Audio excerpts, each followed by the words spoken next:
Welcome to Samba Samba. Enjoy the video. You start by checking prerequisites and taking immediate action.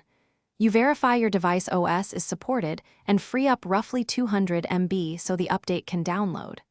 Once done, connect to stable Wi-Fi and sign into the same account used for YouTube. This prevents permissions errors. Next, go to your device's App Store page, don't open YouTube yet, and tap Update if available. This first step removes most common blockers and prepares you for the deeper fixes that follow. Now you perform the middle, technical steps to resolve the update loop. First, force stop YouTube and clear cache to remove corrupted temporary files. You avoid clearing data unless you need to preserve settings. Then open your App Store and run the update.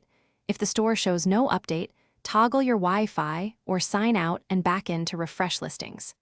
If update fails repeatedly, remove and reinstall the app from the official store. Then restart your device to finalize background processes and permissions. To finish, you validate the installation and address lingering problems.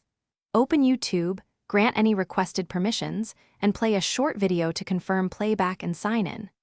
If features are missing, reinstalling from the official store will restore correct binaries. Make sure auto update is enabled afterward. If updates still fail, reset network settings to clear captive portal or DNS issues. As a final resort, a factory reset fixes deep system problems but requires a backup. Troubleshoot.